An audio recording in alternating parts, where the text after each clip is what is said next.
વડાપ્રધાન નરેન્દ્રભાઈ મોદીના પીએમ તરીકે 12 વર્ષ પૂર્ણ થતા ખોડલધામ ખાતે મહાઆરતીનું વિશેષ આયોજન કરાયું હતું, જેમાં ગુજરાત રાજ્યના કેબિનેટ મંત્રી જીતુભાઈ વાઘાણી સહિતનાઓ ખાસ ઉપસ્થિત રહ્યા હતા, જ્યાં ખેડૂતો માટે મોટી જાહેરાત કરવામાં આવી હતી. જય માં ખોડલ. જય માં ખોડલ. કાગવડ ખોડલધામ ખાતે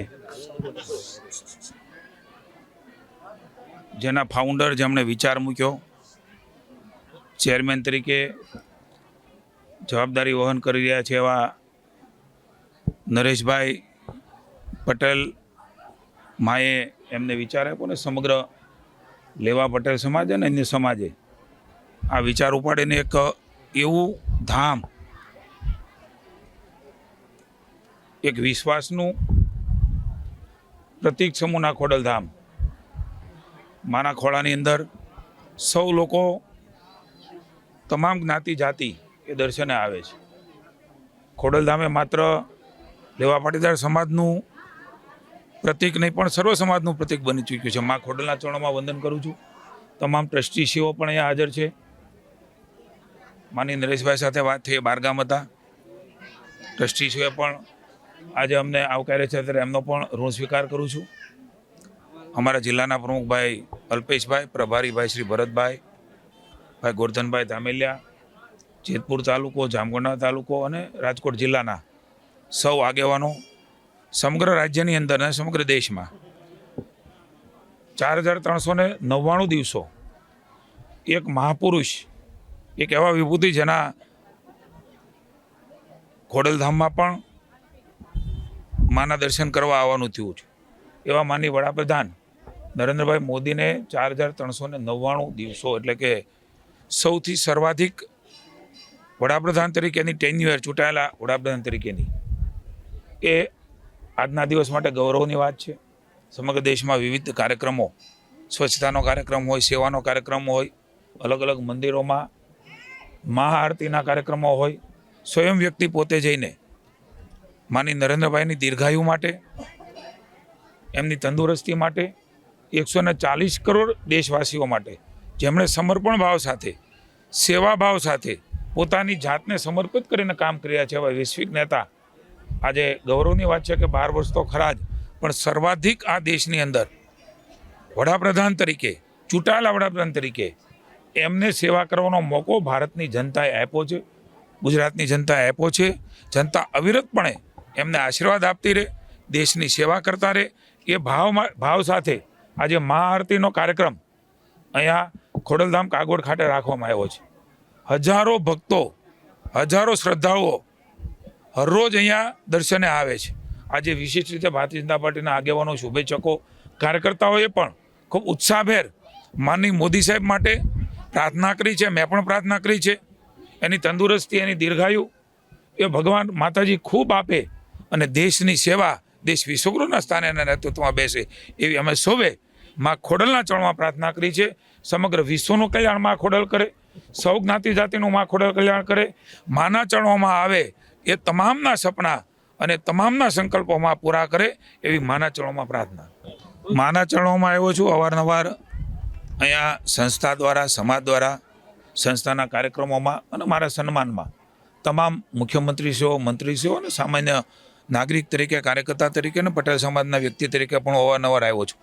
આજે પણ આવવાનું થયું છે. ત્યારે માના આશીર્વાદથી માની વડાપ્રધાન મોદી સાહેબે હંમેશા લોકોની સેવા કરવા માટે કંઈ પણ કરવું પડે એમના માટે હંમેશા સંકલ્પબદ્ધ હોય છે અને માર્ગદર્શન આપતા હોય છે. માની ભૂપેન્દ્રભાઈ પટેલના નેતૃત્વની અંદર, એમના માર્ગદર્શન નીચે મારા વિભાગે ખૂબ મહત્ત્વનો નિર્ણય, જ્યારે હું કૃષિ પ્રધાન મને જવાબદારી આપવામાં આવી શીર્ષસ્થ નેતૃત્વ દ્વારા, ત્યારે પણ મેં સૌથી પહેલાં ભાવનગરમાં વાત કરી હતી. મને આનંદ છે કે કેટલાક કાયદા, નીતિ નિયમ એમની વચ્ચે રાજ્ય સરકારે કાયદો, એક રસ્તો કાઢ્યો છે. કારણ કે ભારત સરકારના કેટલાક નિયમો છે, કેટલાક રાજ્ય સરકારના છે, પણ કિસાનોને ખાસ કરીને છેતરવાનું કામ જે લોકો કરી રહ્યા છે, માના ખોળામાં આવીને મને આનંદ થાય છે આ વાત કરતાં કે રાજ્યના કિસાનો માટે મારા વિભાગે એક અતિ મહત્ત્વનો નિર્ણય કર્યો છે. બિયારણ કે ખાતરના વેચાણમાં જે કાંઈ લોકો ગેરરીતિ કરતા હશે એ તત્વો હવે સીધા જેલ ભેગા થવાના છે. એમના માટેના કેટલાક નિર્ણયો અમારી સરકારે કર્યા છે. છેલ્લા 3 મહિનામાં લગભગ 54 લાયસન્સ કેન્સલ કર્યા છે, 2 પોલીસ ફરિયાદ કરી છે. ગુનાહિત પ્રવૃત્તિ આચરતા જે કાંઈ લોકો છે, જગતના તાજ સાથે એ ચેડા કરે છે, સંગ્રહખોરી કરે છે, ડુપ્લિકેટ માલ વેચે છે, ખાતરો ડુપ્લિકેટ વેચે છે, સબસિડીવાળા ખાતર બારોબાર જે લોકો આપી દે છે, એ તમામની સામે 0 ટોલરન્સની નીતિ એ રાજ્ય સરકારે અપનાવવાનો નિર્ણય કર્યો છે. અને એના માટે પીબીએમ એક્ટ હેઠળ હવેથી કાર્યવાહી થશે, કારણ કે પીબીએમ એક્ટના ધારામાં આ કોમોડિટી આવે છે. અને એટલા માટે પહેલીવાર ગુજરાત સરકારે આ પ્રકારનો નિર્ણય કર્યો છે. ઘણા બધા અમારા વિભાગ દ્વારા 246 લાયસન્સ રદ કરીને 26 તત્વો સામે એફઆઈઆર પણ ગયા વર્ષે કરી હતી. આ કાર્ય અનેક ટીમો બનાવીને તમને વિગતવાર પ્રેસ નોટ આપીશું. એ કામ તો શરૂ જ છે. અલગ અલગ નિયમોની પણ જોગવાઈઓ છે, પણ ખાસ આવી પ્રવૃત્તિ સાથે રીઢા થયેલા અને વારંવાર આ પ્રવૃત્તિ કરે છે, સીધા સંકળાયેલા છે, એ તમામ લોકો, એ ચાહે વેચતા હોય કે બનાવતા હોય, એ બધાને, એ ઈસમોને the prevention of black marketing and maintenance of supply of essential commodity PBM act 1980ની જેલની સજા અને દંડ થાય એના માટેનો નિર્ણય એ રાજ્યની સરકારે લીધો છે. અલગ અલગ ટીમો બનાવીને અમારો વિભાગ કામ કરે છે. પણ મને જણાવતા આનંદ થાય છે કે આ પીબીએમ એક્ટ કાયદો એ આવશ્યક ચીજ વસ્તુ ગેરકાયદેસર વેચાણ કરી રહ્યા છે એમના માટે લાગુ પડે છે. અને આ કાયદા હેઠળ તાત્કાલિક એમની ધરપકડ થાય છે. આ ગુનો બનતો અટકાવવાનો હેતુ છે, જેમાં જિલ્લા મેજિસ્ટ્રેટ એટલે કે કલેક્ટર ડિટેન્શન એટલે કે ધરપકડનો સીધો જ હુકમ એ કરે છે. એકવાર ખૂબ મોટા પાયે ગેરરીતિ કરી હોય અને બીજી વાર એ ગેરરીતિમાં ઝડપાય તો પણ અમારો વિભાગ એ કલેક્ટરને પીબીએમ ધારામાં એમની સામે ફરિયાદ કરવા માટે સીધી જ જાણ કરશે. અને 6 મહિના મહત્તમ ધરપકડનો સીધો હુકમ એ જેલમાં જવાનો થાય છે. 6 મહિનાના સમયગાળામાં પીબીએમ કાયદા હેઠળ એડવાઇઝરી બોર્ડ દ્વારા તમામ પ્રશ્નો રજૂઆત સાંભળીને એમાં નિર્ણય લેવામાં આવે છે. ગુનો દાખલ કરવો પછી ધરપકડ કરવી આવું આમાં કશું જ નથી. એટલા માટે આવો કડક નિર્ણય આ 6 મહિના બાદ ગુનાહિત પ્રવૃત્તિ હેઠળ જો નામદાર કોર્ટ ચાર્જશીટ દાખલ કરે તો એની સામે કાયદેસર પણ કાર્યવાહી કરવામાં આવે છે. હું તમામ લોકોને ચેતવું છું, આપણા સૌ માધ્યમથી ચેતવું છું.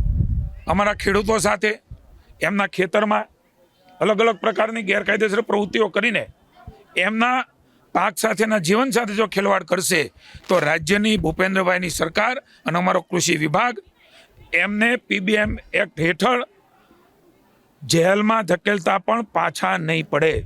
હું તમામ લોકોને પુનઃ વિનંતી કરું છું, પછી તો કોઈ ભલામણો, લાગવકો, વિનંતીઓ પગે લાગવાનું ન રાખે. રાજ્યની સરકાર આમાં કંઈ પણ બાંધછોડ કરવા માગતી નથી. હું તમામ લોકોને, રાજ્યના લોકોને કહું છું, અમારા જિલ્લાની કચેરી, અમારી તાલુકાની કચેરી, ત્યાંના નંબરો એ પણ તમારી પાસે છે. રૂબરૂ જઈને લેખિતમાં, મૌખિકમાં અથવા તો ટેલિફોનિક એ સાચી જાણ કરવામાં આવશે. કોઈ ખોટા માહિતીઓ આપીને કોઈ ખોટાને પરેશાન કરી અને તંત્રને ન દોડાવે તો એની ઉપર પણ પગલાં લેવા માટેની જોગવાઈઓ પોલીસમાં છે.